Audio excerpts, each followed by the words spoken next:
видеообзоре мы представляем печь-костер Relax 18. Объемом от 14 до 18 кубических метров. Парные для данной печи у нас предназначены. Эта печь обладает зольником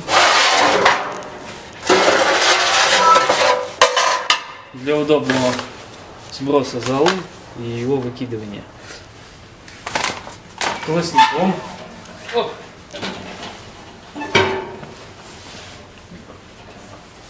Чугунным колосником, обращаем внимание. У многих производителей печей колосник металлический.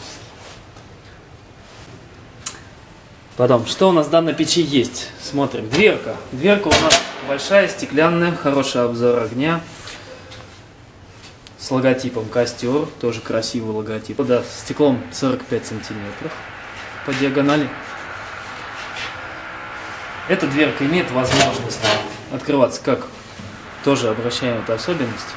У многих производителей большие дверки открываются только в одну сторону, а у данного производителя дверка может открываться как в правую, так и в левую сторону, только стоит переставить вот эти штифты с одной стороны на другую. Снаружи у нас портал у печи. Выполнен красиво, декоративно. Он закрывать будет щели, которые у нас будет между туннелем и стенкой. Сверху мы на печи, что мы видим? Каменку. Каменка закладывается у нас 60 килограмм камней. То есть довольно-таки большая каменка. Развитый конвекционный кожух, который позволяет очень быстро нагнать парной температуру. Камера вторичного дожига газов. Предназначена для дожига газов, которые выделяются при горении дров. Внутри в камере вторичного дожига газа мы видим пластину для дожига газов. Сама камера выполнена вогнутой вовнутрь из нержавеющей стали снаружи. И снаружи вообще из нержавеющей стали верхняя часть камеры.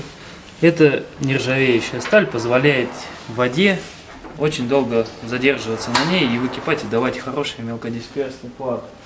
В отличие, допустим, от вот таких печей, где вторичная камера у нас поката, и вода будет с нее сливаться и вытекать дальше туда, на пол. Вот. Во вторичную камеру, данная вторичная камера является полноценной, потому что здесь происходит полноценный дождь вторичного газа. В нее добавляется воздух по вон тому каналу из нержавеющей стали. Да. Воздух туда заходит, попадает из зольного ящика напрямую. Здесь получается, что когда воздух попадает в вторичную камеру дожига, и включается дожиг. Если воздух не будет попадать, то дожига не будет происходить.